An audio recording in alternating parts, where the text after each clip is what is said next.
Greetings and welcome back to the channel. Today we're going to talk about the one and only, the great, the innovative, the gone too soon drummer Tony Williams. I wanted to dedicate just an entire video to Tony Williams because he's such an incredibly important figure in jazz, really in American pop music. Because like Frank Sinatra, all the old blue eyes, Tony Williams entirely changed his style at least 3 times. Sinatra did it a lot more than that. But then again, Sinatra lived much longer than Tony Williams did. I have an interesting anecdote about Tony Williams passing. He died basically I think he either died on the operating table or shortly thereafter, and it was just malfeasance. It was just improper care. I don't know if it was complications with the gallbladder thing, which I recently had out, or something else. But after he passed, his wife was trying to sue the hospital, and she had no luck at all until Herbie Hancock and Wayne Shorter forwarded their attorney to help her, and then she got paid out, hopefully millions. That was back in the 80s, I believe, when Tony passed. No, the 90s. Tony Williams got his start, and I'm doing this completely off my head. As I did in my last video, I don't make any notes. I just talk off the top of my head, so I get some things wrong, but I just draw from the wealth of information I've collated of all these years of being surrounded by jazz. I became aware of Tony Williams initially off Miles Davis' 4 and More, which is sort of a Bible for aspiring jazz drummers because he is so incredible. That's the young 15 or 16-year-old Tony Williams, absolutely on fire, just pure innovation, just incredible technique, incredible tempos, incredible volume even at that age. I think it's interesting that later on when Wayne Shorter started making solo albums, he didn't use Tony Williams. I think he's on one because Tony was so loud. I think some people couldn't hang with that. But and on 4 and More, things are sort of balanced. You don't really hear how loud he is, but he epitomizes the phrase on fire, and his ideas and what he's playing and his commentary on the group, and he's such a spark plug times 12. He's exploding every bar, and he's swinging so hard, and his ideas are just so brilliant, and they're very easy to hear probably because he's loud, but also everything Tony Williams played was so definite and definitive and illustrative and hyper. But it's funny, even with all that speed he's playing on 4 and More, he's never ahead of the beat. He's totally in command of the time. And he's just unbelievable. And that's where I first heard him. Then I started listening to the other Miles albums from that period, Nefertiti, ESP, Miles Smiles, Philly di Kilimanjaro, and he's incredible on all those records. But it's really on Nefertiti and Kilimanjaro for me where he's from another planet. He's so innovative. He's so fresh. He doesn't repeat himself. Now later on, when he switches to the bigger drums and becomes almost more of a rock player in his stickings, he does repeat himself somewhat. And because of that, people like Vinnie Colaiuta and Steve Gadd could pull from him. And some of the licks or ideas that Tony had are now stock phrases. Flams with rolls around the drum set. The incredible flam language he had. Flam being, instead of you delay a strike on one hand, so you get that off-kilter effect. But I think about the song Fall off Nefertiti, which is basically just a drum solo in front of a vamp. The way he's reacting is just like ricochet fire. As the front line states the melody on the horns, as the song goes on, they slowly splinter and he slowly ramps up the improvisation. And it's just incredible on whatever pressing you want to hear it on, because not only is he operating in space and he understands the use of space, he also knew how to fill space and combine it all together. And the stuff on Fall is it's otherworldly, even today, because it's so brilliant. Just like if you go to a museum and you see a great painting by Van Gogh or Renoir or Rousseau or whatever, those things are timeless. Everything Tony Williams played was timeless. which is the same for everybody in that band. Ron Carter, Herbie Hancock, Wayne Shorter. Those guys were the juggernauts of the 1960s in jazz. No one was even close. It's weird because all those guys were probably listening to free jazz and incorporating it, but they didn't play free like Albert Ayler played free. And those guys, they were still more melodic in a way to where the average player, average jazz fan of the time could relate to. I think about Tony Williams' 2 records on Blue Note, Lifetime and Spring. Spring in particular is just a beautiful observation of space and air and beauty. And at the same time that he's with Miles, he's still very young, and just the ideas and the wellspring of creativity and energy and innovation that constantly took place while he's swinging so hard. And he pioneered that sort of dry, hard K sound. It's interesting, the drummers back then, he had the dark K sound. Roy Haynes had the flat rod, which gave him his own sound. I'm not sure what Elvin was playing, but all those guys were playing Ks. They weren't playing As. I think A Zildjian's came in late 60s, early 70s, and were a much more uniform sound. The Ks were more rangy, I think, but they were all really, really dark sounding cymbals. But, he was with Miles where he made some of his greatest strides. And then, he brings John McLaughlin in. And at one point, he accused Miles of stealing his guitar player. But the stuff with Miles, I would say stuff on Four More is his first style, even though he's on other records as well. I want to say Jackie McLean, but that's not right. That's Jack DeJohnette. Then he gets into his more expansive style on the other 60s quintet records with Miles. Then he does Lifetime Emergency, which couldn't be farther away from Spring and Lifetime, his first 2 solo albums on Blue Note. This is a balls to the wall rock, distorted. McLaughlin, Larry Young, I think Jack Bruce on some of it, journey into madness to a degree. And Tony has ramped it up again, and he's playing harder.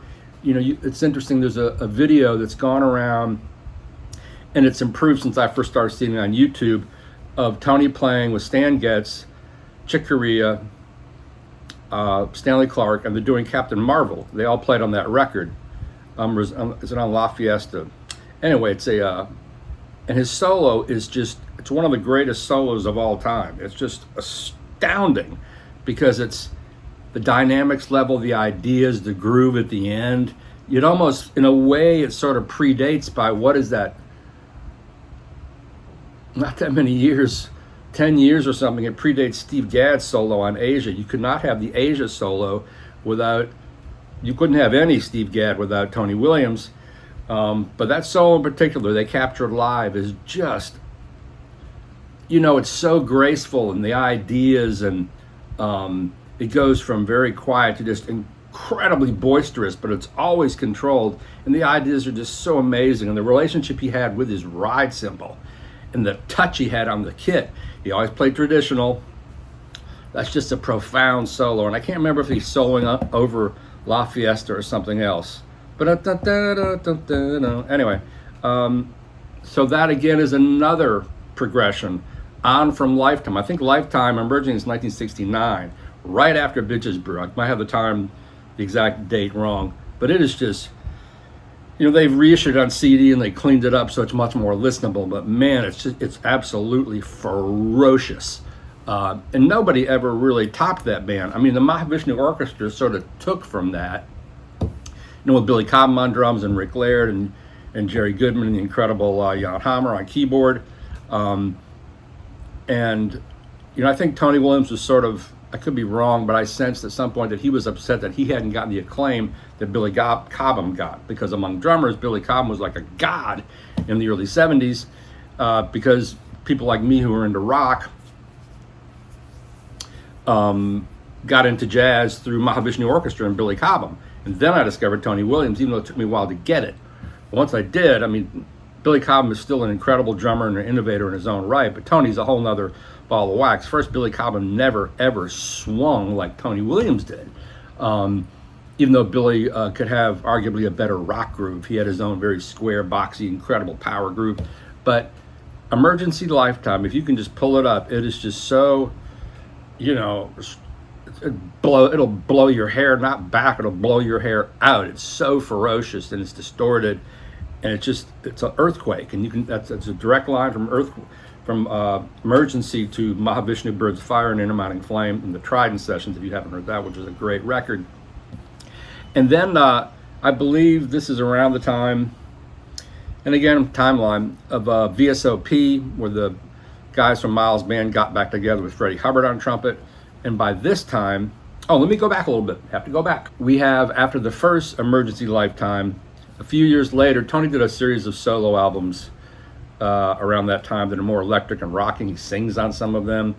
But we have Tony Williams' Lifetime, Believe It, which is another landmark record. He's fully changed his style again. He brought in Allan Holdsworth. The guy discovered John McLaughlin and Allan Holdsworth, two of the most brilliant guitar players of all time.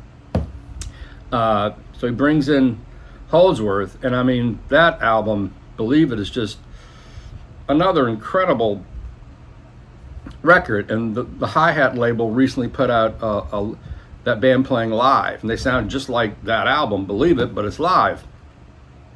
And the interplay between Holdsworth's incredible serpentine, surreal, otherworldly solos and Tony's sort of newfound style, which is harder, heavier, all single stroke rolls, doesn't have the syncopation or the sort of madness of his straight ahead playing. It's much straighter, like he's going for a rock audience. But that album, Mr. Spock, all of it, it's just amazing. He's playing the bigger, I don't know if he's playing his classic yellow Gretsch set, but he's playing a bigger set and you can hear it, and it's just thunderous. The toms are huge. He also played on, I think, a Ronnie Montrose record at the time, you know, pure straight ahead rock.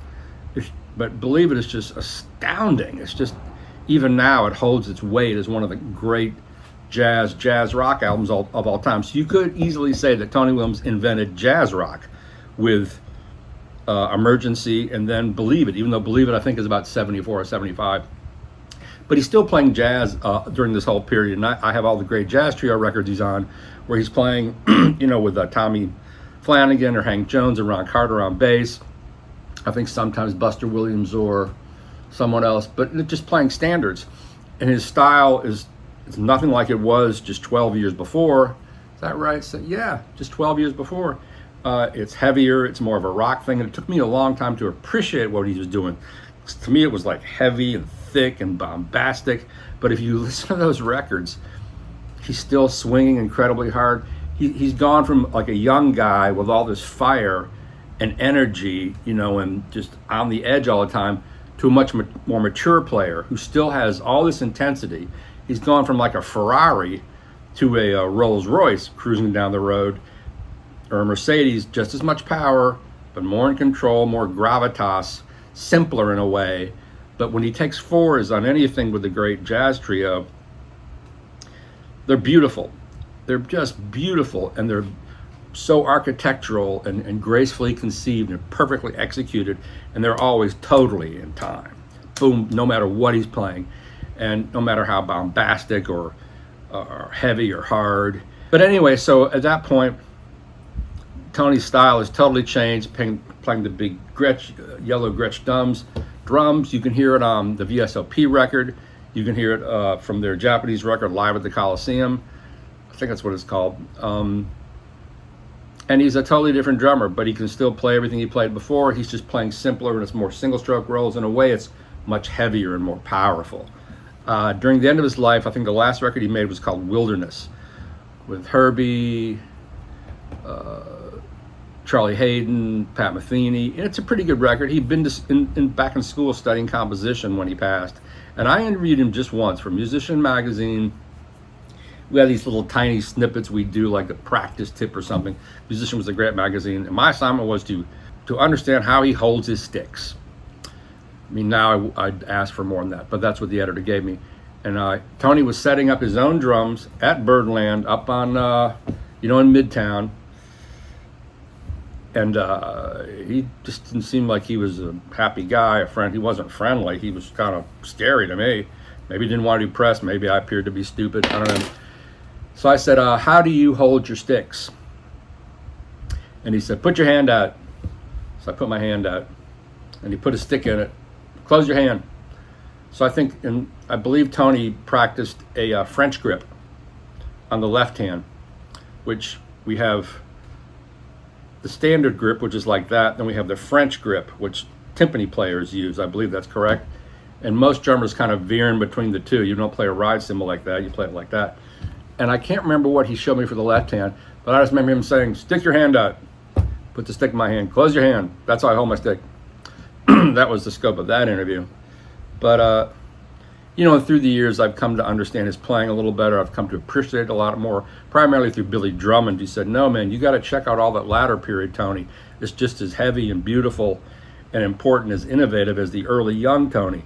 But you have a guy who changed his style about 4 or 5 times, is still an incredibly important drummer that everybody will name. And, I really think, to me, the 3 greatest jazz drummers of all time are Elvin Jones, Tony Williams, and Roy Haynes. And right under that, you have Jack DeJohnette. And you can't forget Buddy Rich, even though he's kind of a freak and he's not modern. He has such insane technique and control of the drum set. I'm not going to go through all that. I did that in my first video. But anyway, that's my take on Tony Williams. I can remember back in the days, I've told this story before, in 1978, I came to New York for the first time to visit my sister, who lived on 81st Street and Columbus Avenue. We were walking down Amsterdam, and she said, Miles Davis lives down that block. I'm like, I'm not sure who that is. I've heard of that guy. So I walked down the block, and there Miles was standing out front of his building, and this is while he was in seclusion. And there was a woman in front of him just jabbering on and on and on, and he was just like that. And I said, do you mind if I take a photo? And he went like that, like a king granting me a wish. And that was cool. I still have that photograph. I posted it before, of him standing in front of his sort of surreal Spanish adobe building that's now changed. That's Miles Davis Way on 77th and Amsterdam. I'm not sure. But so that's when I went home, started buying Miles Davis records, especially the 60s Quintet. The first album I ever bought was Basic Miles, which is still a beautiful compilation if you find it. It's really beautiful. But that's when I started buying all the 60s Quintet. I can remember being in the backyard, drinking red wine, grilling chicken for my mom, listening to Fall, and just being like, wow. It made me want to fall. Anyway, thanks for watching, and as always, I hope you can like and subscribe so I can get to the magic number of 18,000 subscribers. Make it happen, kids!